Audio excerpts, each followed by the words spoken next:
Ang kwentong ito ay hango sa totoong buhay. Mula ito sa isa nating kabayan na itago na lamang natin sa pangalang Omeng. Taong 1978, probinsya ng La Union. Galing sa mahirap na pamilya si Omeng. Katulad ng karamihang magsasaka sa lugar, araw-araw kumakayod sa sakahan. Bawang ang kanilang pananim, nakakarampot lang din ang kinikita. Minsan nalulugi pa, lalo na kapag apektado sa masamang panahon. Kaso nga lang, hindi siya tumutulong dahil madaling mapagod ang katawan at kaagad nagkakasakit. Magagaan na trabaho lamang ang ibinibigay ng tatay sa kanya. Tagapagbantay tuwing hapon. May mga pasaway kasi na nagrarambulan sa mismong tahanan, mga kapitbahay na basagolero. Sa paglipas ng panahon, nagbago ang kanyang buhay nang aksidenteng matagpuan ang isang bawang. Kakaiba kumpara sa karamihan, matingkad ang kulay, matigas dahil naging bato. Dala ng kuryosidad ay kinuha niya ito at gabi-gabing tinitignan. Iniisip kung ano ito hanggang sa nahumaling at araw-araw nang dinadala. Nang tumagal, nararamdaman na lamang na nagbabago na ang katawan. Ang dating mahina ay naging malakas, ganado sa lahat ng oras at walang kapaguran. Hindi na dinapuan ng sakit kahit ang nakasanayang paulit-ulit na lagnat. Kinakabahan siya. Hindi naintindihan ang nangyayari hanggang sa dumating ang punto na maging ibang nilalang ay kayang maramdaman, lalo na ang aswang na minsang napasadya sa kanilang lugar. Tumagal ng tumagal, dahan-dahan itong naunawaan. Magmula nang napadayo sa bahay ng isang antingero sa karatig bayan na pareho niyang merong tangan. Ito ang nagturo kung paano ang wastong paggamit, maging ang ibang pamamaraan. Inanyayaan siyang sumama sa panunugis.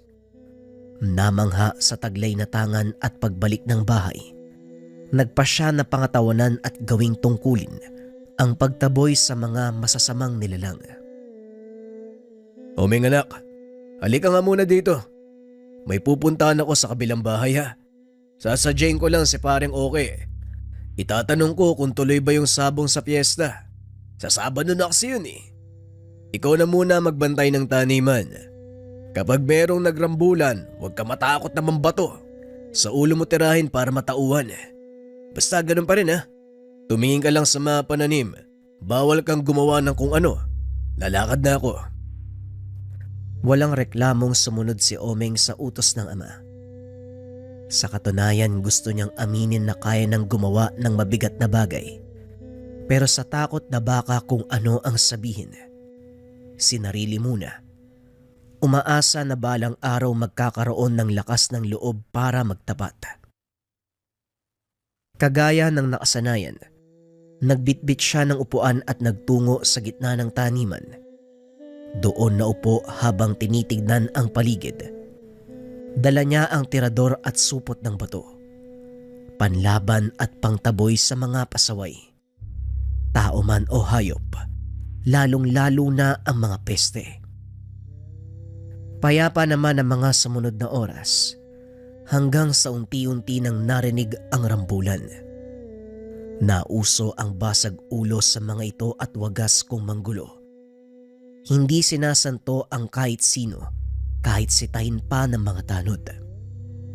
Lumalaban, kahit dumugo na ang katawan, hinding-hindi sila titigil. Nang umabot sa taniman ang gulo, dali-dali siyang tumayo at nagsimulang manita pero baliwala dahil ayaw siyang pakinggan. Isa-isang naapakan ang mga pananim hanggang sa malaking bahagi na ang nawasak. Hindi madala sa sita at pambabato. Nang nasagad ang pasensya ni Omeng, lumapit at pinaghagis. Nagulat ang lahat dahil pasimpleng dinampot ang bawat isa, sabay balibag na parang maliit na bato. O ano? Ang lawak ng kapatagan dun kay sa bandang unahan. May bundok at gubat na pwede niyong maging labanan. Pero bakit dito pa sa sakaan namin? Ang kakapal ng mukha niyo ha. Umalis na kayo. Huwag na kayong babalik dito. Sa lakas na ipinakita ni Oming, nataranta ang mga kabataan at tumakbo. Nagbuntong hininga upang pakalmahin ng sarili. Kaagad ding napalingon upang malaman kung may ibang nakakita maliban sa mga bata. Inasikaso pagkatapos sa mga pananim na natumba. Ginawa ng paraan para mapakinabangan pa. Ilang sandali ang lumipas, dumating ang ama. Dali-daling lumapit at pinagsabihan siya. Anak, ano ba yan? Ang sabi ko, huwag kang mangingialam, magbantay ka lang. Ako na nga riyan, maupo ka na lang dun. Natakot si Oming dahil baka alam na ng ama ang nangyari. Nagrambulan po kasi uli dito kanina eh. Nawasak po yung mga pananim. Sinubukan kong ayusin para mapakinabangan. Kaso, lumalala na sila eh.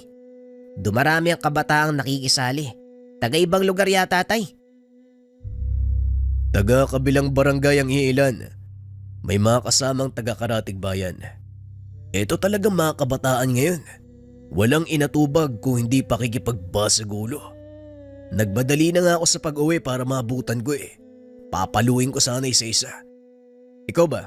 Sinaktan ka ba nila? Hindi naman po. Nga po pala, tay. Kakarating mo lang ba o kanina ka pa? Baka kasi nakita mo yung nangyari kanina eh. Kakasabi ko lang, wala nga ako naabutan. Bingi ka yata eh.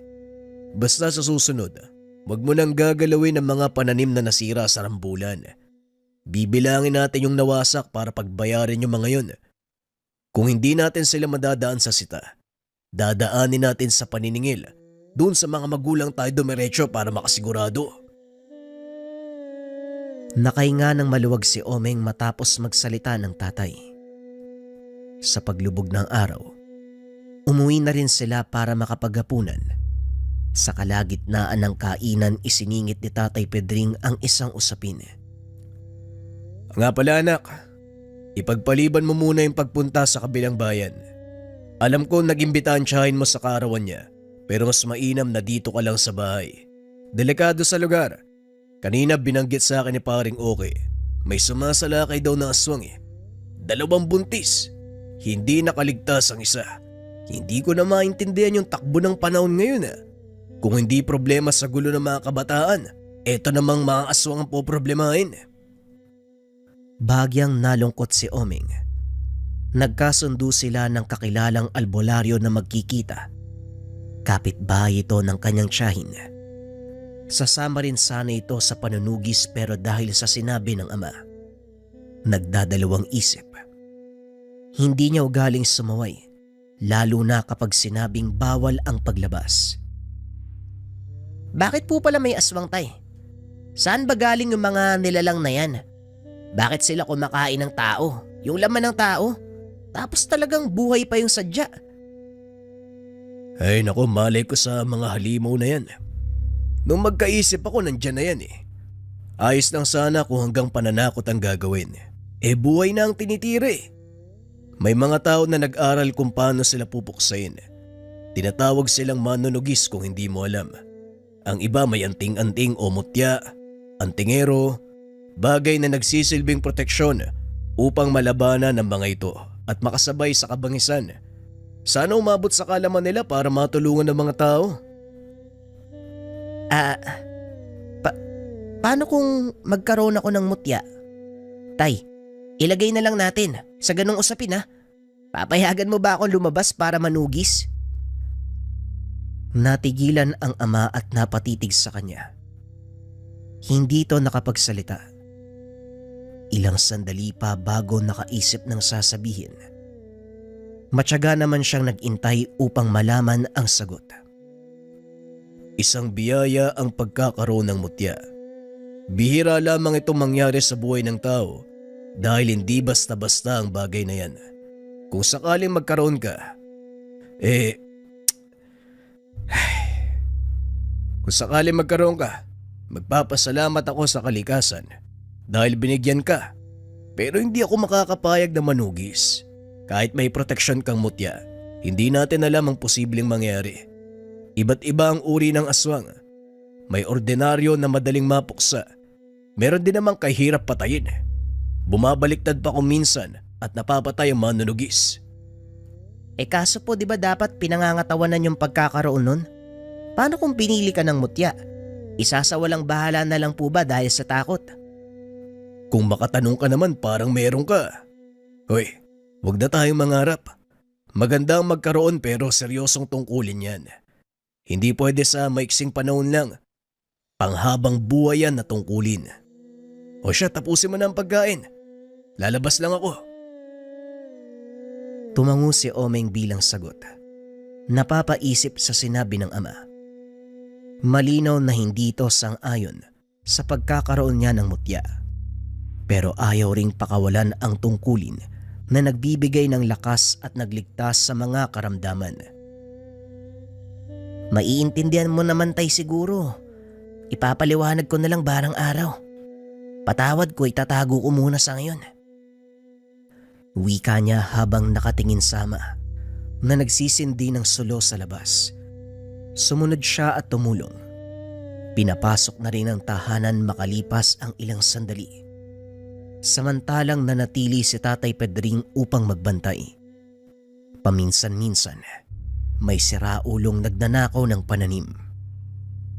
Hindi siya makatulog. Nasa isip ang ama na nasa labas.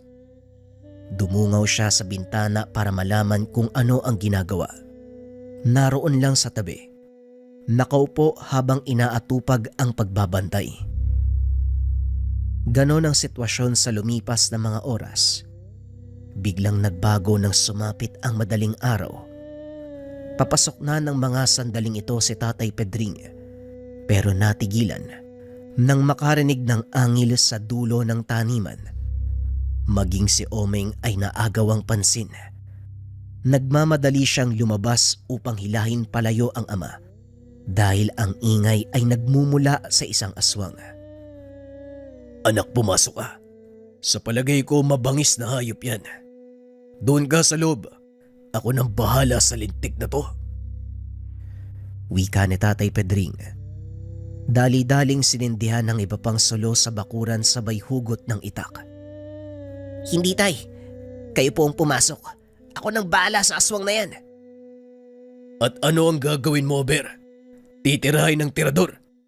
Hindi tatabla ng bato ang ganyang nilalang. Pumasok ka. Ako nang bahala dito. Hindi nakinig sa Omeng. Sinamahan ang ama kahit ilang beses siyang pagsabihan. Kumuha ng sariling itak. Inantay ang paglapit ng hindi pa nakikitang nilalang. Lumalakas ang pag-angil. Ang mayayabong na talahib sa dulo ay nahahawi.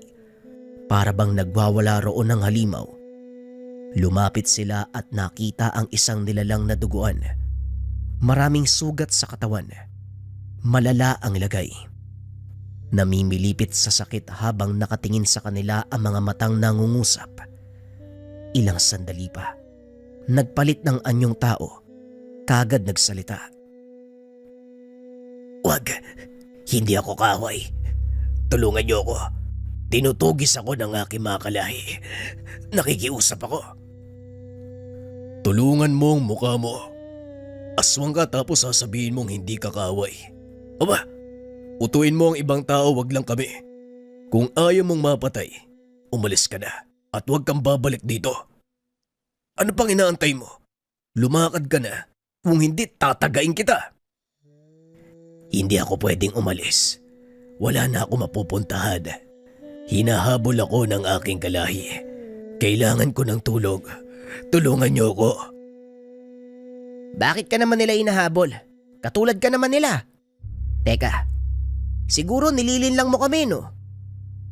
Wala akong balak na mambiktima, lalo na akong tao.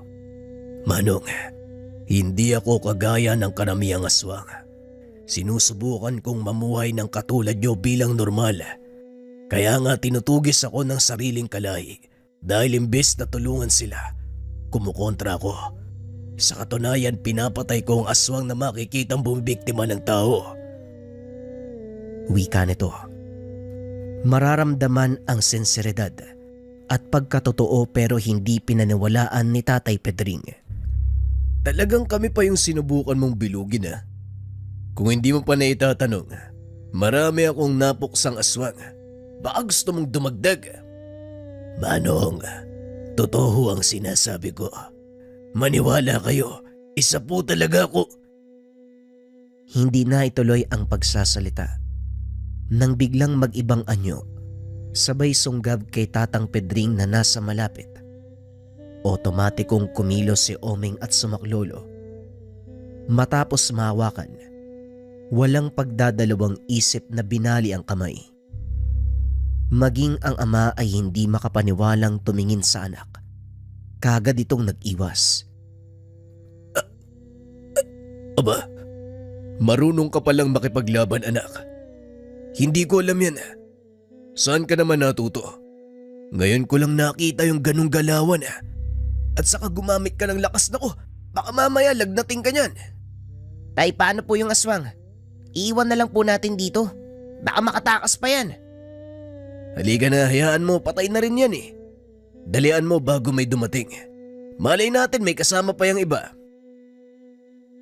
Hindi na nakapalag si Omeng Sama. Hinila siya nito paalis at wala nang nagawa. Gusto niyang balikan upang mailigpit ng mabuti ang katawan, pero nakabantay si Mang Pedring. Kinabukasan maaga siyang nagtungo sa dulo ng taniman upang tignan ang bangkay ng nilalang. Kaso nga lang wala siyang naabutan maliban sa bakas ng dugo. Sinundan niya ang nahawing talahib. Nahalatang dinaanan nito. Subalit walang natagpuan pagdating sa dulo. Kinakabahan siya dahil minsan nang narinig mula sa kakilalang antingero na posibleng mabuhay uli ang aswang. Depende naman sa uri at lala ng sugat. Hindi niya alam ang nangyari sa nilalang kaya labis ang pag-aalala. Nagmamadali siyang bumalik ng tahanan at nagtanong sa ama. Tay, yung aswang kagabi nakita niyo po ba? Nauna kayong gumising sa akin eh. Hindi natin yun ginalaw kagabi pero wala na doon. May alam ka po ba? Maaga akong nagising pero hindi pa ako nagpupunta doon. Bakit nawala ba? Paano makakaalis yun patay na? Pinugutan mo nga ng ulo eh. Yun na nga ho tay, tinignan ko wala na eh. Akala ko pa naman po may alam kayo. Posible kayang nabuhay uli. Nangyayari po yung ganun, hindi ba? Wala akong ideya sa ganyan eh. Isa akong hamak na magsasaka ng bawang. Pero paano mo nasabi na mabubuhay uli? Pinutol mo nga yung ulo. Tinaga mo pa ng paulit-ulit. Narinig ko lang po sa mga matatanda tay. Palagi nilang pinag-uusapan yung tungkol sa aswang eh. Marami silang kaalaman patungkol sa ganyang bagay. At yun na nga ho yung isa. Muling nabubuhay ang aswang. Kung ganun patay tayo. Paano nga kung nabuhay yun? Paniguradong magpapagaling at darating ang araw babalikan tayo. Ito na nga bang sinasabi ko eh. Sana pala hindi na ako nagmagaling. Kung pumasok na lang ako ng bahay kagabi, hindi sana umabot sa ganito. Ay nako, pati tuloy ikaw nadamay. Tatay, wag po kayo mag-alala. Kung sakaling magkatotoo ang sinabi nyo, sagot ko na po yan. Ako ang bahalang pumuksa sa aswang na yan. Kahit ilan sila haharapin ko. Hindi makapaniwalang napatingin ang ama sa kanya. Kung makapagsabi ka, parang may kapangyarihan ah. Hey Omeng, ang aswang ay hindi basta-basta. Nakita mo naman ang nangyari kagabi. Mabuti nga, nakialam ang amang may lika. Tapos para kang sinaniba ng anghel. Kaya tayo nakaligtas. Natawa si Omeng sa sinabi ng ama. Hindi na lamang niya dinuktungan ang usapan. Sa mga sumunod na oras, naging abala siya sa gawaing bahay habang si Tatay Pedring naroon sa may taniman.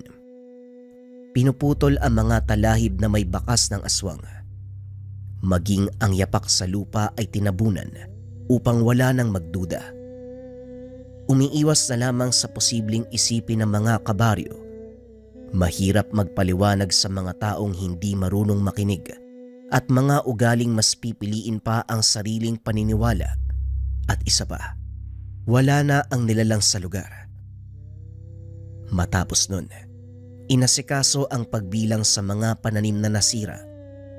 Magkasama silang nagtungo sa kabilang bayan upang puntahan ang mga batang sangkot. May dalawang nakilala si Tatay Pedring dahil suki niya ang mga magulang nito. Habang inaayos ng ama ang problema, minabuti ni Omeng na maglakad-lakad sa paligid. Naghanap ng mapaglilibangan upang hindi maburyo kakaantay hanggang sa nakasalubong ang kakilalang antingero.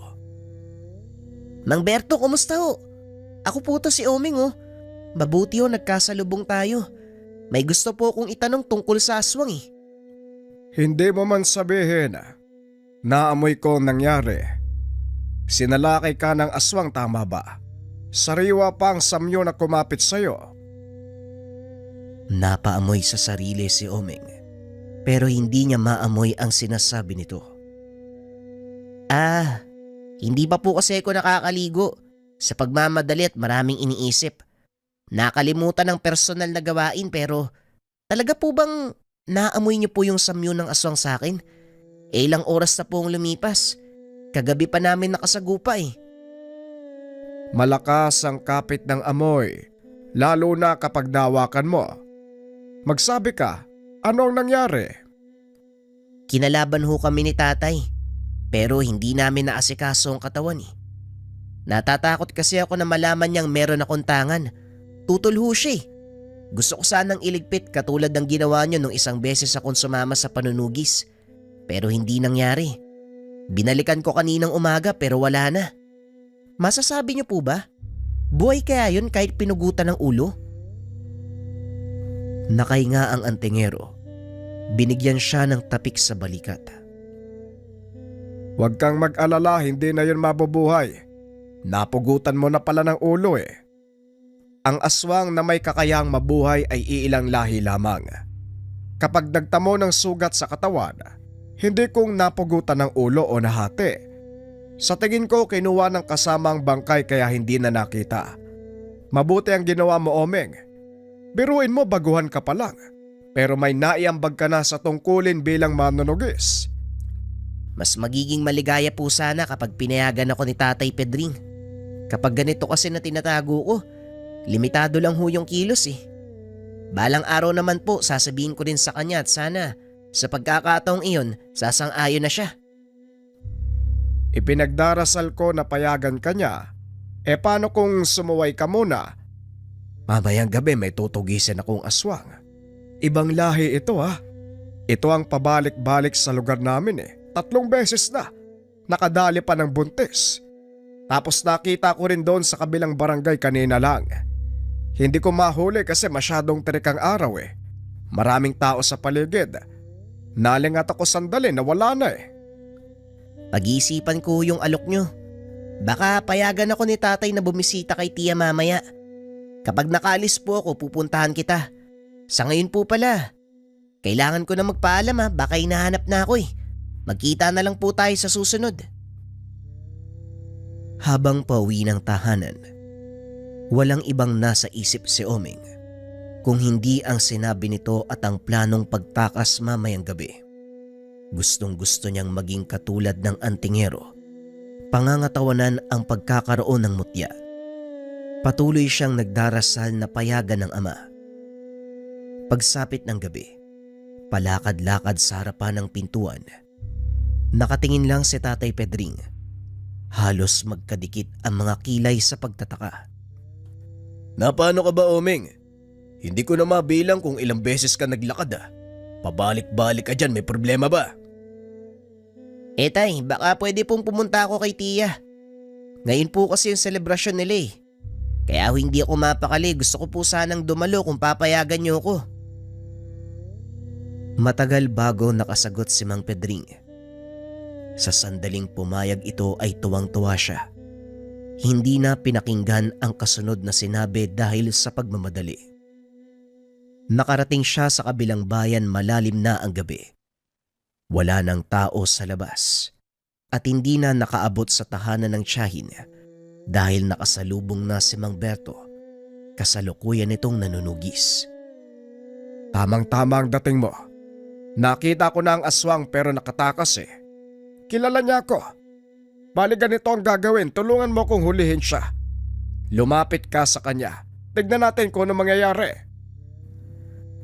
Hindi niya maintindihan ang punto ng matanda pero sumunod pa rin. Kahit naguguluhan, nilapitan ng kinalalagyan ng isang tao. Nakaupo ito malapit sa tambakan ng basura. Kagad ngumiti nang makita siya. Tulong iho, may pagkain ka ba riyan? Kanina pa ako nagugutom, kahit kaunti lang. Wika ng lalaki. Lumingon siya sa kinakatayuan ni Mang Berto. Kaso nga lang wala na ito sa lugar. Ibinalik niya ang atensyon sa lalaki. Bakit po kayo nandito? Tahimik sa baging to ah. Tapos pwede pa kayo mapagtripan. Nasaan ho ba yung pamilya nyo? Bakit parang pinabayaan kayo? Pamilya. Mga taksil sila. Mga hayop. Kinawawa nila ako. Inalipusta. Sila ang dahilan kung bakit ako napadpad dito. Pinalayas. Tinugis na parang masamang nilalang. Natunugan ni Omar ang paraan ng pananalita at pangungumbinse. Katulad ng lalaking aswang na nakalaban nung isang araw. Habang patuloy sa pagsasalita, sinikap na makuha ang kanyang loob. Nasipat si Mang Berto sa hindi kalayuan. Pagkatapos makuha ang senyas ay naganda na. Malapit lang po yung bahay ko dito. Kung gusto nyo, sumama po kayo sa akin para may matulugan kayo ngayong gabi. Nauna siyang maglakad para gabayan ng lalaki. Nang malapit na sila kay Mang Berto, nahalata at maging siya ay nakilala. Anting-anting, manloloko, mga manunugis. Wika nito. Kagad siyang hinuli, dinala sa liblib na lugar. Mabuti na lang dumating ang kasama ko dahil kung hindi, paulit-ulit mo ko matatakasan eh. Matinik ka rin eh. Kabisado mo ang amoy ko. Alis to kapag napapansin sa paligid ah. Ang lakas ng loob mong sumigaw ng mangloloko. Hindi ba yan ang gawain ng iyong lahi upang makapambiktima? Kunwari kawawa pero may pakay pala. Wika ni Mang Berto habang pinaliliguan ng langis ang buong katawan nito. Nakagapos ang kamay at paa kaya wala nang kawala. Sinaksak din gamit ang patalim. Ilang sandali pa ay sinunog hanggang sa buto lang ang natira. Tahimik lamang na nanonood si Oming sa ginagawang pagpaslang ng antingero. Tapos na. Pwede ka nang umuwi. Siguradong papagalitan ka na naman ng tatay mo eh. Anong paalam ba ang sinabi mo sa kanya para payagan ka? Kaarawan po kasi ni Tia ngayon. Yun na lang ang sinabi ko. Pumayag si tatay kaya nagmadali na po ako papunta dito. Kinakabahan nga ho ako. Siguradong magagalit yun. Talagang magagalit ako. Ang sabi dadalo sa selebrasyon ng tiyahin. Pero ang totoo, sumama sa isang matandang antingero para manugis ng aswang. Napatay niyo na ang halimaw. Ikaw naman ngayon ang patay sa akin. Umuwi ka. Sinubukang magpaliwanag ng matanda. Pero hindi ito nakinig. Pagdating sa tahanan ay pinagsabihan ang anak. Hindi ko alam kung kailan ka pa natutong magsinungaling.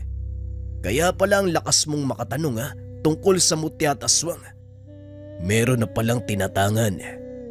Ilang beses ka nang sumama sa antingerong yun. Sumunod ako dahil nakakapagduda eh. Gabi na pero gusto pang lumabas ng bahay. Ginamit pa ang tiyahin.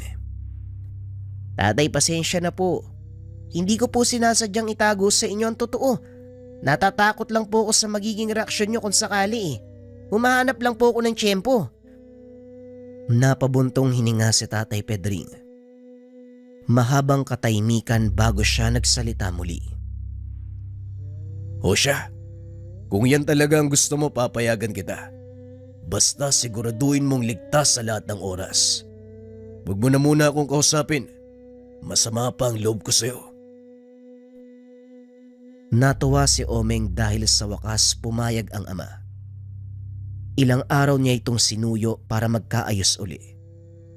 Natuwa din si Mang Berto sa kaganapan. Tinuro pa ang dapat matutunan hanggang sa naging mas mahusay. Sa paglipas ng mga araw, unti-unting nawawala ang bali-balita tungkol sa aswang. Dahil sa tuwing may natutunugan, kaagad ginagawa ng aksyon. Inuunahan bago pa makapambiktima ng mas marami.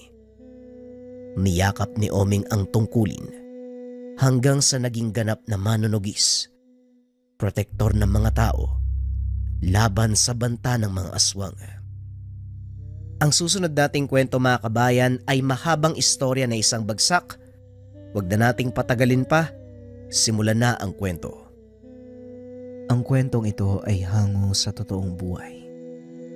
Mula ito sa isa nating kabayan na itago na lang natin sa pangalang Dario.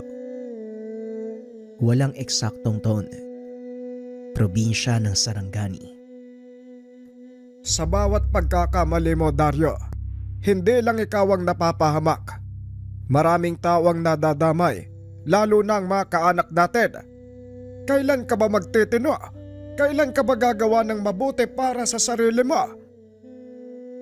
Hindi ko naman kasalanan tayo mga nangyayari sa akin eh. Umiiwas na ako sa gulo. Pero wala eh. Parang gulo mismo yung sumusunod sa akin. Hindi ka hahabulin ng gulo kung hindi ikaw ang nag-umpisa. Akala mo hindi ko alam, Dario?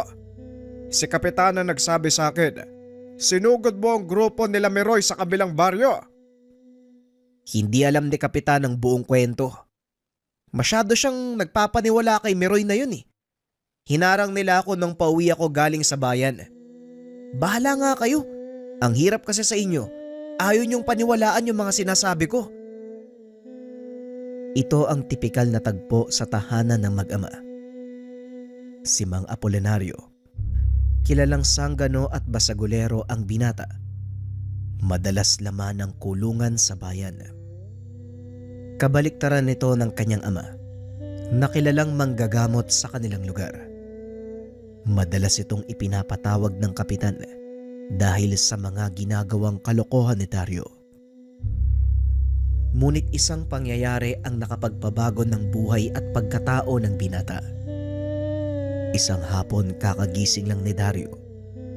Nagulat ito nang lumabas ng silid. Nakita nitong nakaupo ang isang lalaki.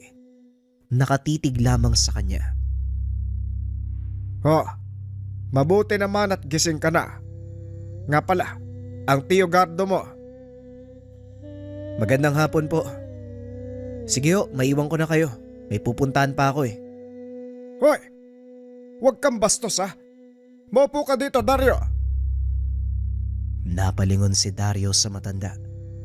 Sinagot niya ito. Hindi po ako nagpapakabastos. Parang ka akong nagsasalita sa inyo. May pupuntahan ako eh. Ngayon, kung bastos para sa inyo magpaalam, hindi ko nagagawin yun sa susunod. Ang ayoko sa lahat, binabastos ang nakakatanda kong kapatid. Maupo ka dito kung ayaw mong masaktan. Nagulat si Dario sa sinabi ni Gardo. Lalong nag-init ang ulo. Talaga? O sige nga, subukan mo nga akong paupuin. Hindi na nagsalita si Gardo. Nakatitig lang ito sa kanya.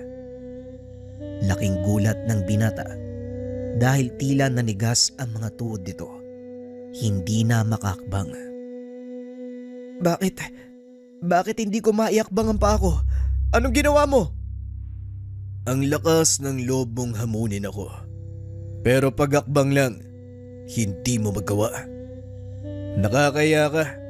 Ito ba ang sinasabi mong magmamana ng kaalaman mo, Manong? Masasayang lang ang lahat.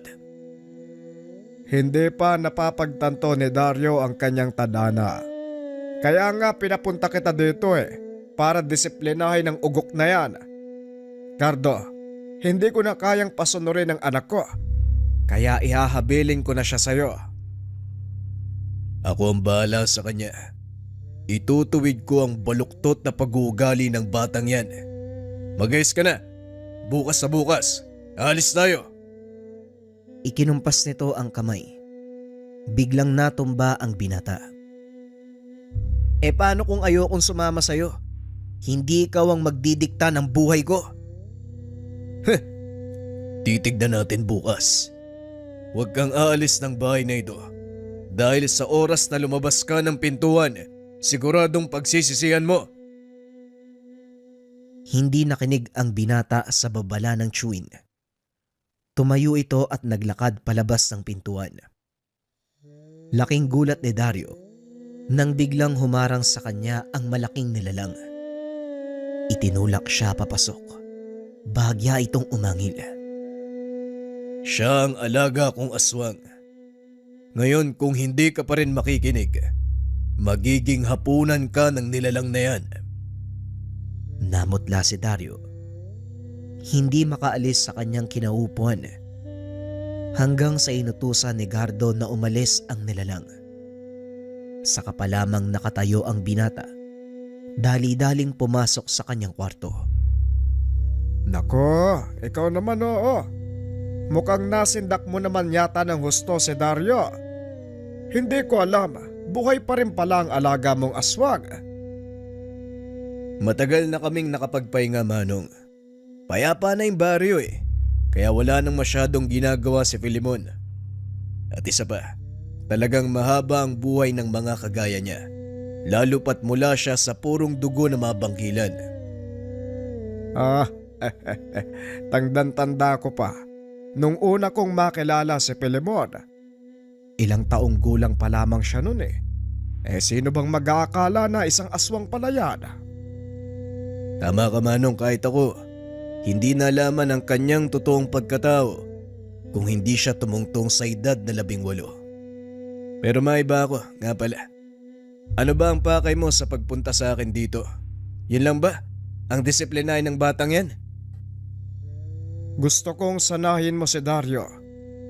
Ayokong mawi sa wala ang pagtuturo ko sa kanya. Matanda na ako, Gardo Hindi ko na kayang pasunurin pa siya sa gusto kong mangyari. Hindi mo naman kailangan pasunurin siya sa gusto mong mangyari. Hayaan mong matuklasan ni Dario ang dahilan kung bakit mo siya sinanay simula pagkabata. Hindi lang nagabayan ng maayos ang anak mo, Manong. Hayaan mong ako magturo sa kanya. Sisiguraduhin kong pagbalik niya dito, matino na ang pag-iisip at meron ng direksyon ang buhay niya. Kinabukasan maaga nitong ginising si Dario. Pupungas-pungas pang lumabas ng silid ang binata nang batuin nito ng tuwalya ng kanyang ama. Maligo ka na! Inaantay ka na ng tsuhin mo! Napatingin si Dario sa bintana. Nakitang nakaupo sa bangko sa ilalim ng punong mangga si Gardo, kasama ang binata na halos kasing edad ni Dario. Sino yung binatang kasama ni Tio Gardo? Si Filemon. Yan ang kanyang ampon. At yan din ang aswang na humarang sayo sa pintuan. Aswang? Hindi ba delikado yung ginagawa niya? Alam natin na panganib ang dala ng mga aswang. Ano bang nangyayari kay Tio Gardo? Ba't siya nag-aalaga ng ganyan? Bakit nag-aampo ng ganyan? Si Tio Gardo mo ang pinakamalakas na manunugis sa ating pamilya. Kaya huwag ka nang magugulat pa. Kung may mga alaga siyang nilalang, isa lang ang binatang aswang na yan sa kanyang mga nailigtas. Malalaman mo ang buong katotohanan sa oras na naroon ka na. Kaya bilisan mo ang kilos at malayo pang lalakbay niyo. Matapos maligo, nag-ayos ng kagamitan si Dario at lumabas ng tahanan. Filemon, halika na. Nandito na ang pamangkin ko. Manong, mauna na ho kami. Naglakad ang mga ito papunta sa kabisera. Pagkarating sa lugar, sumakay sila ng bus papunta sa baryo nila Gardo. San ba tayo pupunta, Tio? Bakit parang ang haba ng biyahe natin? Babalik tayo sa lugar kung saan kami sinilang ng tatay mo. Baka sakaling mamulat ang isipan mo sa lugar. Tss, parang alam ko na yung mangyayari ah. Ang mabuti pa, huwag mo munang isipin yan. Matulog ka muna dahil mahaba pa ang biyahe natin. Kasi naman bakit ba naisip ni tatay na pasamahin ako sa'yo? Alam niya na wala akong hilig sa ginagawa niya eh. Huwag mo sanang masamain ang gustong mangyari ng tatay mo, Dario. Para lang din sa kapakanan mo ang iniisip niya. At isa pa, kahit anong iwas ang gawin mo, tadhana mo ito, Dario. Bahala na. Nga pala, paano mo napapasunod yung aswang na yan? Si Pilimon, simple lang, Dario. Respeto. Yun lang ang susi para makuha mo ang tiwala ng isang tao o kahit ng mga hayop. Nakatitig lang si Dario kay Filemon na noon ay mahimbing na natutulog. Kumakain siya ng laman ng tao, hindi ba? Hinahayaan mo siyang gawin yung bagay na yun? Hindi niya na nakamulatan ng gantong kaugalian ng mga aswang, Dario. Paslit pa lang si Pilimon. Nasa pangalaga ko na siya. Nakakapagtaka naman. Ang alam ko sa mga aswang, kusang darating sa kanila yung pagkagutom sa laman ng tao eh. Paano nangyari yun? Hanggang sa nakulitan na ang chewy nito. Mukhang hindi ka titigil sa pagtatanong tungkol kay Pilimon. O sige na nga, total 4 na oras pa ang biyahe natin. Siguro sapat na yon para may paliwanag ko sa iyo ang lahat tungkol kay Pilimon. Pinaliwanag nito ang dahilan kung paanong napasa ilalim ng kanyang pangangalaga ang isang sinaunang aswang. Kaunting pagbabalik tanaw ng mga sandaling ito. Nasa kalagitnaan ng paglalakbay sa isang komunidad ng mga aswang itong si Gardo. Kasama niya ang pangkat. Walang nakakaalam kung anong uri ng aswang ang kanilang makakalaban ng mga panong iyon. Habang patuloy na nagkakagulo, napansin ni Gardo ang isang bukas na kubo. Pinasok niya ito. Laking gulat nang makita ang isang paslit na nakaupo sa sahig habang umiiyak. Duguan ang noo nito habang nakahawak sa isang laruang nilililok mula sa kahoy. Kahit alam ni Gardo na mula sa angkan ng mga aswang ang batang iyon, nanaig pa rin sa kanya ang pagiging maawain. Kinuha nito ang paslit, dinala sa labas ng nayon. Tapos na rin ang laban ng mga oras na yun. Nagawa nilang ubusin ang lahat ng nakatira sa lugar. Nagpunta si Gardo sa batis upang linisin ang sugat ng paslit na tinatayang nasa 5 taong gulang pa lamang ng mga panong iyon. Nagtaka ang Ginoo dahil nang pahira nito ng dugo, walang nakitang sugat sa ulo ng paslit. Dito napagtanto ni Gardo na hindi pangkaraniwang bata ang nailigtas. Dali-daling umalis sa lugar ang Ginoo. Sa oras na malaman ng mga kasama na iniligtas niya ang bata, siguradong mapapahamak ito at tiyak na tatanggalin siya sa samahan. Dumiretso si Gardo sa kanilang tahanan at doon inusisang mabuti ang paslit. Saan mo nakuha ang batang yan, Gardo? Nang makitang may kalong-kalong na paslit ang nakababatang kapatid. Doon po sa baryo ng mga aswang na sinalakay namin, Manong. Naawa ako kaya dinala ko dito. Habang marahang inilalapag ang natutulog na paslit. Nasisiraan ka na ba ng bait, Gardo? Baka hinahanap na mga magulang niya ang batang yan. Hindi ho, Manong. Bago ako umalis sa baryong iyon, naubos na ng mga kasamaan ko ang nakatira sa lugar. Siniguro ko rin na walang nakasunod sa akin. Kawawa naman ang batang to. Ngayon, anong balak mong gawin sa kanya? Aalagaan. Aalagaan ko siya, Manong. Napakamot na lang ng ulo ang nakakatandang kapatid. Talagang ang nasisiraan ka na ng bait, Gardo. Alam mong mula sa baryo ng mga aswang ang batang yan. at paniguradong aswang din siya. Bakit ka mag-aalaga ng mga nilalang na tinutugis nyo? Kinabukasan, maaga itong umalis para bumalik sa kanyang pamilya. Alis ka na, Manong. Ilang araw ko palang nananatili dito. Walang kasama ang asawa at anak ko sa bahay. At isa pa, marami nag-aantay sa aking pasyente. Ganun ho ba? O sige, Manong, mag-iingat ka. Ikaw ang mag-iingat. Hindi ko alam kung anong pumasok sa utak mo. Inalagaan mo ang aswang na yan. Huwag ka lang sanang mapapahamak sa mga desisyon mo, Gardo. Sige na, alis na ako. Huwag kang mag-alala, Manong. Alam ko ang ginagawa ko. At isa pa, kaya kong baguhin ang ugali ng batang yan. Sinikap nitong kunin ang tiwala ng paslit. Hindi makausap ng maayos dahil natatakot ito sa kanya. Hindi rin ito kumakain at kadalasan ay nagkukulong lang sa kwarto. Patuloy lang na pinapakitaan ng kabutihan ni Gardo ang paslit. Hanggang sa tuluyang makuha ni Gardo ang tiwala nito. Sa kauna-unahang pagkakataon, simula nang dumating ito sa kanilang tahanan, lumabas ito ng bahay. Kinain ang inilapag na pagkain ni Gardo. Matapos ay pinaliguan niya ito. Binigyan ng masusuot na damit. Unti-unting napalagay ang loob ng pasit. Hanggang sa nagawa niya itong makausap ng matino. Hindi mo sinasabi sa akin ang pangalan mo. Hindi ko rin alam ang itatawag sa'yo. Filimon. Filimon po ang pangalan ko. Kayo po si Manong Gardo, di ba?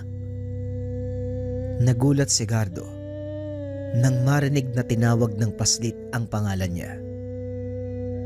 Oo, yan nga ang pangalan ko. Mabuti naman at nagsalita ka na. Ilang taon pa ang nagdaan. Tuluyang nabago ng Ginoo ang pagkatao ni Filimon. Ngunit gaya ng sinasabi ni Mang Apolinario, mula sa lahi ng aswang ang paslit. Gaya ng inaasahan, isang hapon habang naglalakad pauwi, laking gulat nito nang biglang natigilan si Filimon. Papalubog na ang araw ng mga sandaling iyon. Nakatitig ang binatang si Filimon sa kalangitan. Filimon, anong nangyayari sa'yo? Halika na, abutan tayo ng ulan. Sandali lang, Manong. May nararamdaman akong paparating. Natila ba inaamoy ang hangin? Nang biglang lumabas mula sa gilid ng daan ang isang malaking aso, dinamba nito ang binata at kinalmot ng paulit-ulit. Halos mapatakbo si Gardo dahil sa gulat. Ngunit hindi ito pinangunahan ng takot. Dali-dali niyang binunot ang itak. Tinaga sa likuran ang nilalang. Mabilis itong tumakbo papunta sa kadiliman. Inalalayan naman ni Gardo si Filimon para tumayo. May sugat ka. Halika, kailangan nating gamutin yan. Huwag mo kong alalahanin, Manong. Kaya kong pagalingin ang sarili ko. Aswang ang isang yun. Kailangan niyang mamatay. Matapos ay sumunod ito sa kadiliman para habulin ang nilalang. Mabilis na sumunod si Gardo upang tulungan ang binata. Napakabilis kumilos ni Filimon. Halos hindi na ito maabutan ni Gardo. Nang mga sandaling iyon, isa lang ang pumapasok sa isipan ng Ginoo. Nakumpirma ito nang maabutan niyang naglalaban ang dalawang nilalang. Naroon sila sa gitna ng gubat. Hindi alam ni Gardo kung sino ang susugurin dahil halos magkamuka ang mga ito. Nag-antay ang Ginoo ng mga palatandaan para makilala nito si Filimon. Ngunit nabigo ito hanggang sa tuluyan ng matapos ang laban sa pagitan ng dalawang nilalang. Naiwang nakatayo ang isa sa kanila habang ang isa naman Apak-apak nito sa ulo. Akmang lalapit sana si Gardo sa nilalang. Bigla itong umangil. Kinagat sa leeg ang nakahandusay na aswang. Walang tigil na sinipsip ang dugo ng kalaban. Ilang sandali pa, inihagis ito palayo ang biktima. Nilingon si Gardo. Itinutok ng Ginoo ang kanyang itak sa nilalang. Ngunit mara nitong naglakad at hinawakan ang talim ng itak. Ako ito, Manong. Wala kang dapat ikatakot. Sige na ho, ibaba niyo po yung itak. Salamat naman sa Diyos. Akala ko mapapalaban pa ako eh. Ayos ka lang ba? Ayos lang ako, Manong. Kailangan ko lang ng ilang minuto para makabalik sa dating anyo. Mauna na kayo sa bahay. Hindi inasahan ni Gardo ang kinalabasan ng tagpong iyon. Ngunit masaya ang Ginoo dahil hindi nawala ng tuluyan ang wisyo ni Filemon. Ilang minuto lang ang nakalipas. Matapos siyang dumating sa tahanan ay nakasunod naman si Filemon. Nasaan yung tao na ito? Maglinis ka ng katawan mo. Puro ka dugo. Opo, Manong. Simula ng araw na yun, naging katuwang ni Gardo si Filemon sa panunugis. Balik tayo sa kasalukuyan. Hindi na malayan ni Dario ang oras. Nakarating na sila sa lugar. Pagbaba sa bus, namangha si Dario dahil napapaligiran nito ng malaking punong kahoy. Hindi mo naman sinabi, Tiyo. Gubat pala yung lugar nyo. Kaya mag-iingat ka dahil lahat ng taong makakasalubong mo dito gustong kumain ng mga dayo.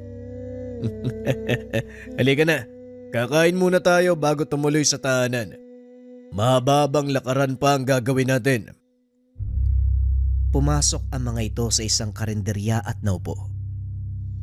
Tahimik si Filemon habang pinagmamasdan ang mga tao sa paligid. Hindi naman nakatiis si Dario, kaya kinausap niya ito. Oy Filemon, kanina ka pa walang kibo ah. May nararamdaman ka ba? Nilingon ito ni Filemon at nagsalita. Oo, meron. Nagugutom ako. Parang gusto kong humigop ng sariwang dugo mula sa isang kagaya mo. Natawa si Gardo sa sinabi ng alaga. Bigla namang nakaramdam ng takot si Dario, kaya lumapit ito sa tabi ng Shuin. Nagbibiro lang yan si Filemon. Hindi siya kumakain ng tao. Ang pinagkukunan niya ng lakas, mga aswang na napapatay namin. Mabuti na lang at walang tao sa kainan, kaya malaya silang nakakapag-usap. Huwag mo kong tatakutin ng ganyang Filemon ha. Gaya ng ginawa mo nung nakaraang gabi. Alam mo ba, kamunti ka na akong himatayin? Kung sa akin pa nga lang natatakot ka na, paano kapag umabot sa punto na humarap ka sa matataas na uri ng aswang? Hindi naman yan yung pinunta ko dito eh. Hindi ba, Tiyo? Kailangan ko lang ayusin yung ugali ko. Ayos na yun, di ba? Pinasama ka ng tatay mo para matuto. Kasama sa pag-aaralan mo ang pakikipaglaban sa mga aswang. Naku! Sinasabi ko na nga ba eh. Parang gusto ko nang umuwi ah. Ngunit wala na itong magagawa. Dahil bukod sa napakalayo ng lugar na yun, wala na siyang perang pamasahe. Matapos kumain ay tumuloy na ang tatlo sa paglalakad. Hapon na nang makarating sila sa tahanan. Kagad na upo si Dario sa sala. Kaso nga lang laking gulat nito nang biglang ihagis ni Filemon ang 2 galon ng tubig. Walang laman ang mga ito. Mag-igib ka ng tubig doon sa balon. Ako ang magluluto. Nakatitig ito ng masakit kay Dario. Kaya dali-daling tumayo ang binata para sundin ang sinasabi nito. Matapos mag-igib, Kusa nitong kinuha ang mga tuyong kahoy sa imbakan, dinala sa abuhan. Simula ngayon, kailangan mong kumilos. Kung gusto mong kumain, yan ang patakaran namin ni Filemon sa tahanan na ito. Para namang may magagawa pa ako. Pero teka, suplado pa talaga si Filemon? Kaalam mo ang gwapo eh. Hindi naman. Minsan talagang masungit lang yan. Hindi rin madalas magsalita. Kaya kung hindi mo pa lubusang kilala si Filemon, hindi mo lubos na mauunawaan ang ugali niya.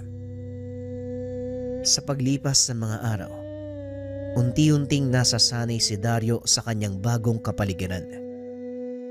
Walang ibang taong nakikita dahil nasa kalagitnaan ng gubat ang kanilang tahanan.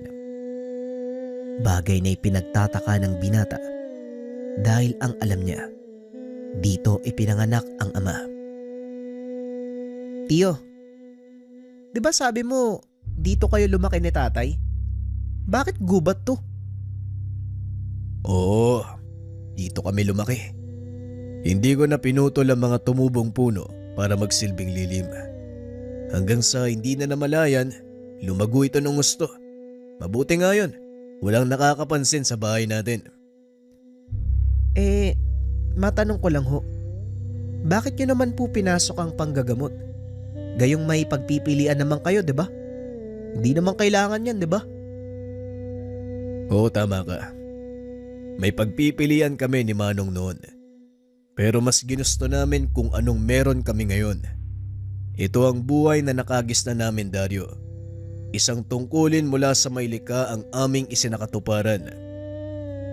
Tungkulin mula sa tagapaglikha. Ano naman yun? Ang tatay mo ay isang batikang manggagamot at ako naman ay isang manunugis. Dati, nang hindi pa nagkakapamilya ang tatay mo, magkasama kaming nanunugis ng aswang, mambabarang at kung ano-ano pang elemento na merong intensyon na manakit ng mga inosente. Yun nga yung tanong ko eh. Bakit kailangan yung obligahin ang mga sarili nyo sa ganitong gawain? Pwede naman kayong mamuhay ng payapa. Tama ka uli. Pwedeng-pwede namin gawin yon. Kaso lang, nakita namin ang realidad ng mundong ito. Kung wala ang mga gaya natin, siguradong maghahari ang mga aswang sa mundo. Wala na tayong magiging silbi pa kung hindi pagkain nila. Kaya ngayon mamili ka. Mamumuhay ka ng normal at maging pagkain ng mga aswang o lumaban at tugisin sila. Magpahinga ka na.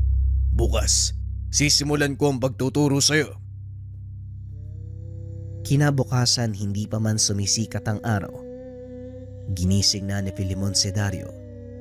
Dali-daling bumangon ng binata at sumunod. Samahan mo ako sa pangunguha ng mga tuyong kahoy. Mangunguha din tayo ng kabute para pangagaan. Naglakad ang mga ito sa paligid habang naghahanap ng mga kabute at namumulot ng mga tuyong sanga bilang panggatong. Medyo madilim pa ang kapaligiran ng mga sandaling iyon. Ngunit parang baliwala ito para kay Filemon. Pambihira, napakatalas ng mata mo ah. Nagagawa mo pang makita yung mga kabuti. Nakatago na yan sa tuyong dahon. Sanayan lang yan. Ito ang pangunahing pagkain namin ng tiyuhin mo. At halos araw-araw din ako namumulot sa lugar na ito. Kaya alam ko kung saan sila hanapin. Oh, teka, wag kang hakbang. Wala na, napakan mo yung isa oh. Sayang naman. Dito nakilala ng lubusan ni Dario si Filemon. Sa kabila ng pagiging aswang, may pambihirang puso. Banayad na pagkatao ang binata. Alam mo, kung hindi kita nakita sa totoo mong anyo, hindi ko iisipin na aswang ka eh. Ha? Bakit mo naman sinabi yan? Halos lahat ng tao sa baryo kinakatakutan ako. Kahit hindi nila nakita ang totoo kong anyo. Kabaliktaran ka nila. Siguro, hindi kasi nila nakikita kung sino ka sa pang-araw-araw. Hindi kagaya namin ni Tio Gardo, kasama ka namin sa tahanan. Araw-araw nakakasalamuha. Hindi nauunawaan ng ibang tao ang pagkatao mo. Para sa kanila, pag sinabing aswang, masama na kaagad. Mismo. Kaya nga, isa sa mga dahilan ni Manong Gardo na hayaang kumapalang kagubatan sa paligid ng bahay para walang makakita at makapunta. Pinoprotektahan ka ng gusto ni Tio Gardo, no? Siguro nga. Pero hindi niya naman kailangan gawin yun eh. Kaya kong pangalagaan ang sarili ko. Oo na, nandun na tayo. Alam niya yun. Pero may mga bagay na kulang sa'yo eh. Yun siguro ang naging dahilan ni Tio kung bakit kanya kinupkup. Ilang sandali pa napuno na ang lalagyan ng mga ito. Marami na ring tuyong kahoy na naipon. Kaya naman umuwi na sila ng tahanan. Ngunit pagdating sa bahay, nakita ng dalawa na may mga taong kausap si Gardo. Kilala mo ba yung mga taong yan, Pilimon? Hindi. Ngayon ko lang sila nakita. Marahang naglakad ang dalawa papasok ng tahanan. Nang makalapit ang mga ito sa panauhin, biglang nakaamoy ng pamilyar na sangyu si Pilimon. Nanlisik ang mga mata. Bagyang umangil. Napansin naman ito ni Dario, kaya kagad hinawakan sa balikat ang binata. Kalma lang, Pilimon. Kung ano man ang binabalak mo ngayon, maghulos dili ka.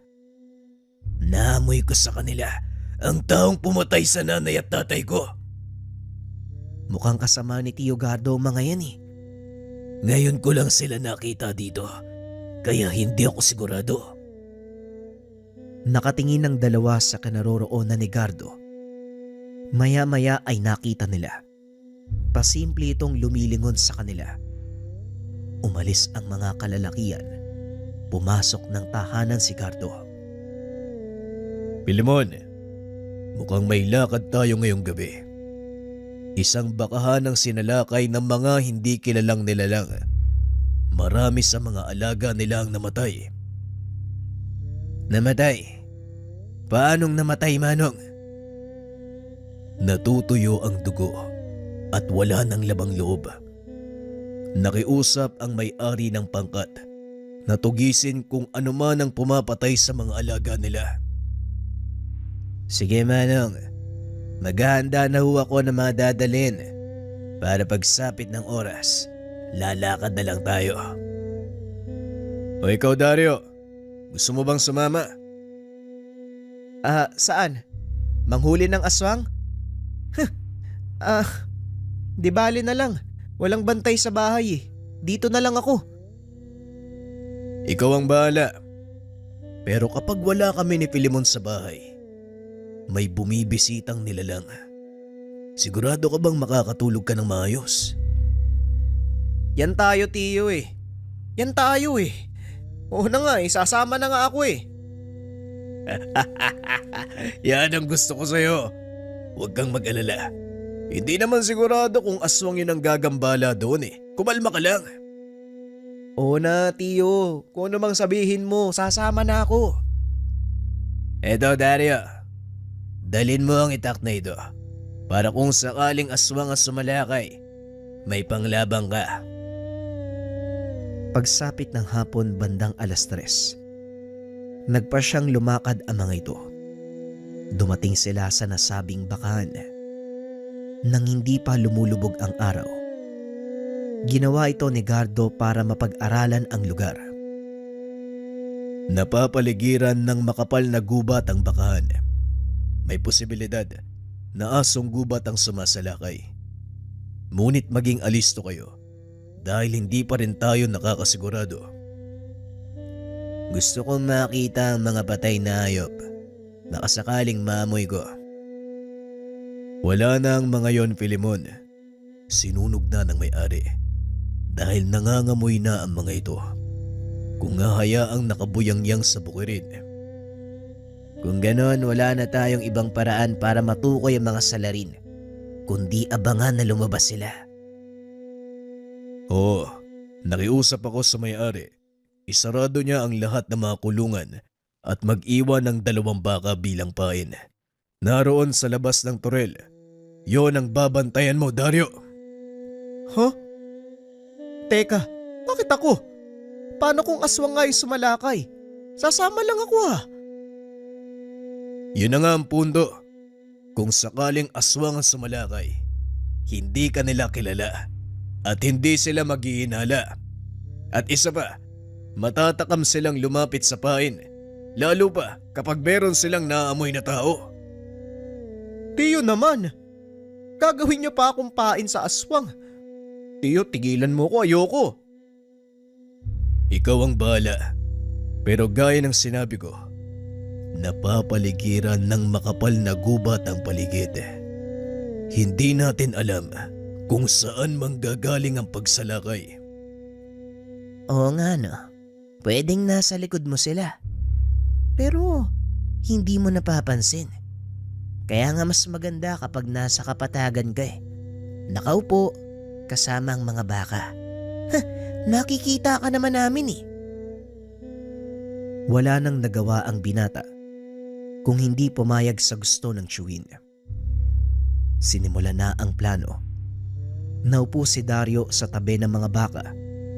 Inantay ang susunod na mangyayari. Samantalang si Nagardo at Filimon nagtago sa kung saan.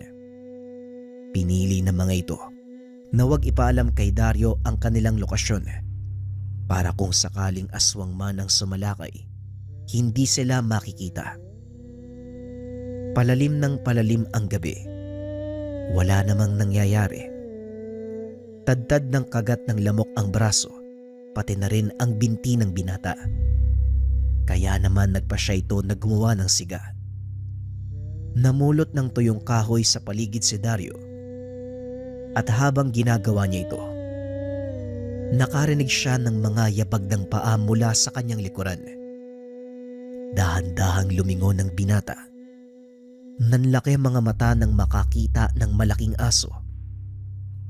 Naglalakad ito papunta sa kanya. Nabitawan ni Dario ang hawak na kahoy. Marahang binunot ang itak na nakasugbit sa kanyang tagiliran. Huwag kang lalapit. Tatagayin kita. Habang umaatras, nataliso dito sa nagkalat na kahoy, dahilan para mawalan ng balanse at matumba. Nabitawan nito ang itak. Nang lingunin ang nilalang, nakahanda na ito para sakmalin siya. Ngunit laking gulat ni Dario nang biglang may humila sa buntot nito. Inihagis palayo. Dali-daling tumayo si Dario. Nakita nito si Filimon. Tumatakbo papunta sa nilalang habang nagpapalit ng anyo.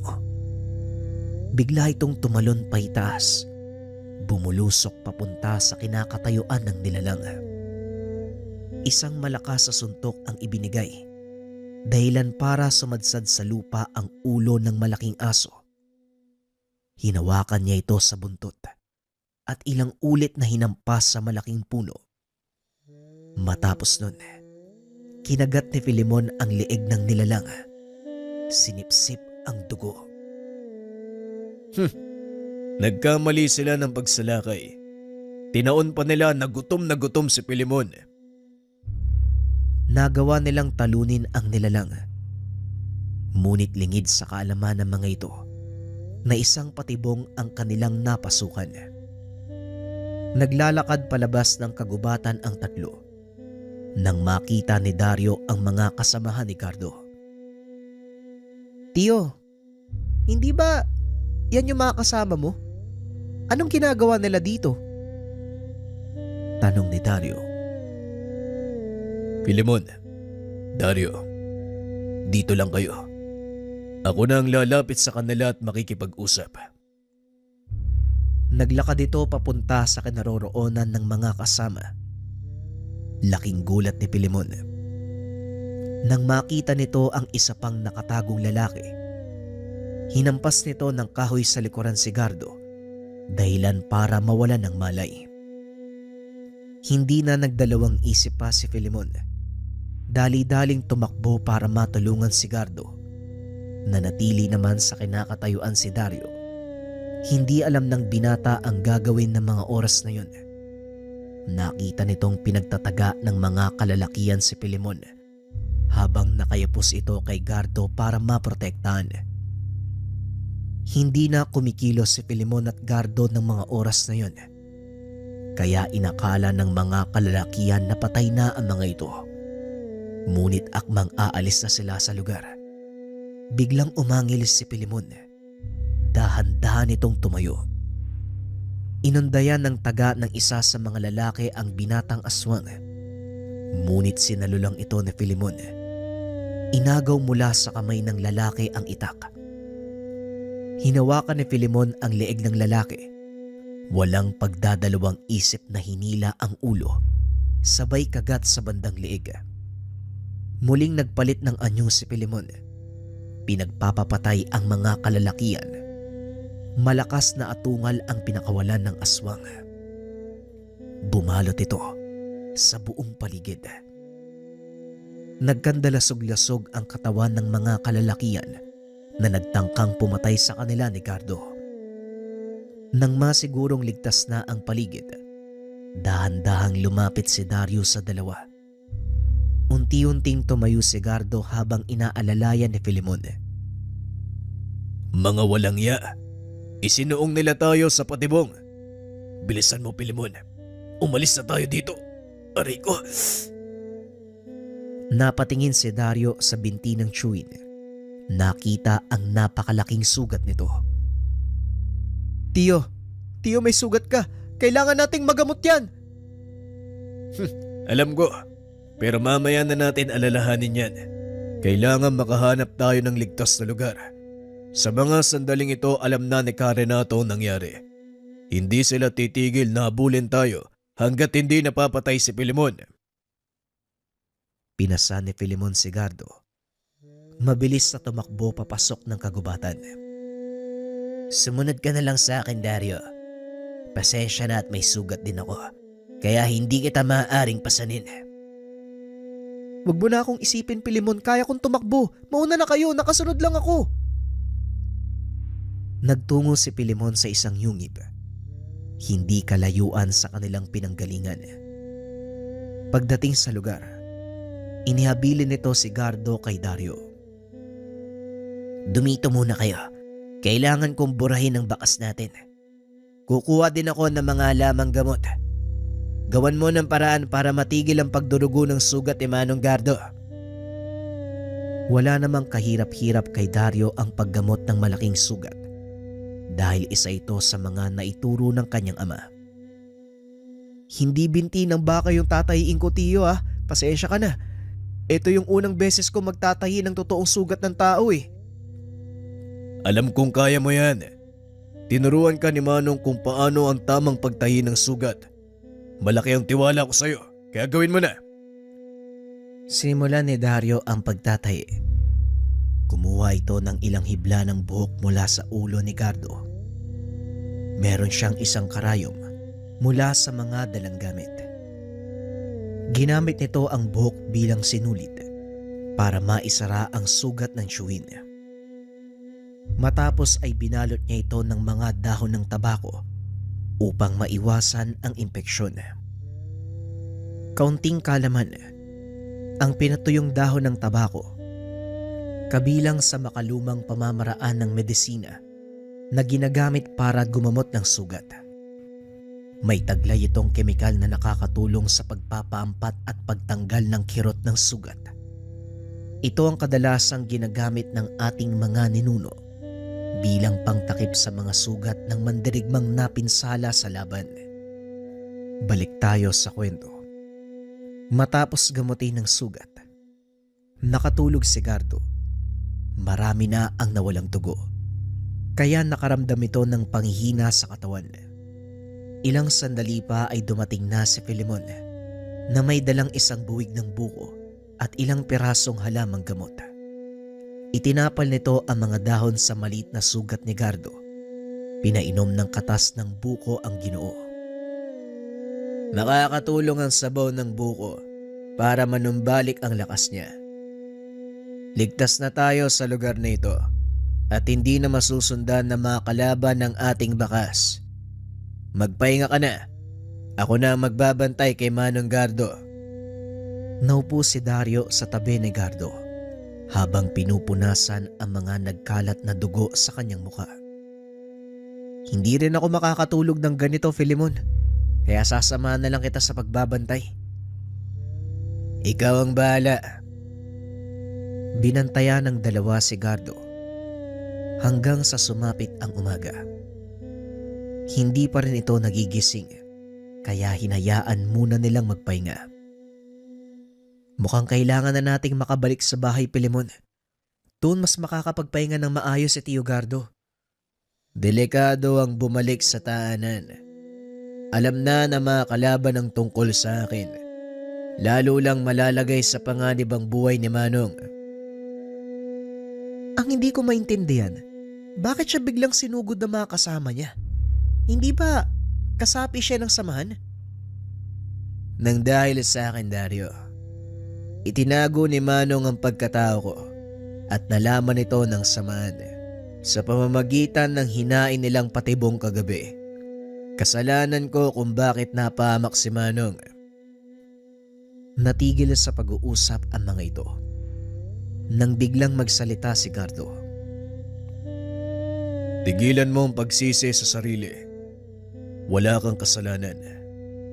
Ako nagpasya na pangalagaan ka, kaya wala kang dapat sisihin sa mga nangyari. Pero kung hindi dahil sa akin, Manong, hindi magkakaganito. Tama ka, Filemon. Huwag mo masyadong pinupuri yung sarili mo. Mga traidor ang kasapi ng samahan at sa mga oras na ito, paniguradong nabilog na nila ang ulo ni Karenato. Biglang napatayo si Filemon. Tumingin sa bungad ng yungib. Nakita nito ang imahe ng ilang kalalakihang papasok. Dali-daling pinatay ni Dario ang sulo. Inalalayan si Gardo na tumayo. May lagusan sa likod ng yungib na ito. Doon kayo dumaan. Haharangin ko sila. Mag-iingat ka, Filemon. Halika na, Dario. Pero Tio, iiwan niyo si Filemon? Baka hindi niya kayanin yung mga kalaban. Magtiwala ka kay Filemon. Alam niya ang gagawin. Hindi naman sa naduduwag ako. Ngunit ito ang pinakamainam na paraan. Filemon, magkita tayo sa kabilang pampang. Maliwanag, Manong. Bilisan mo na, Dario. Huwag mo na akong alalahanin. Mabilis na umalis sa lugar si Dario. Akay-akay niya ang chewin. Ligtas silang nakalabas sa yungib nang hindi nasusundan ng mga kalaban. Nang masiguradong ligtas ang chewin, hinayaan niya itong makatulog. Binalikan si Filemon. Umikot ito papunta sa entrada ng yungib. Nakita ang napakaraming kalalakihan. Nakakarinig ito ng malakas na sigawan mula sa loob ng kuweba. Alam ni Dario na patuloy na nakikipaglaban si Filemon. Gumawa ito ng paraan para makuha ang atensyon ng ilan sa mga manunugis. Sa pamamagitan ng pagsisiga ng mga tuyong dahon, laking gulat ng mga ito nang bigla silang palibutan ng apoy. Tarantang inapula ng mga kalalakihan ang nasusunog na kagubatan, kaya hindi napansin ng mga ito na nakapasok na sa yungib si Dario. Alam ng binata na maaari siyang mapahamak ng mga oras na yun. Ngunit mas matimbang ang pag-aalala niya sa kaibigan. Nagpatuloy sa pagpasok si Dario. Bit-bit ang kanyang itak. Pinagtataga nito ang ilan sa mga kalabang naroon. Abala ang ilan sa pakikipagtuos kay Filemon, kaya hindi siya napansin ng mga ito. Nagulat na lang ang mga kalaban nang mapagtantong nakandusay na ang ilan sa kanilang mga kasama. Sinong tampalasan ang gumawa nito? Aswang, may kasama ka ba? Bakit ko naman ilalaglag ang kasama ko? Hindi ako kagaya mo, Karenato. Ganun ba? O sige, papatayin na lang muna kita. At hahanapin ko ang traidor mong Panginoon. at isa pa ang iyong kasama. Hindi mo na ako kailangan hanapin.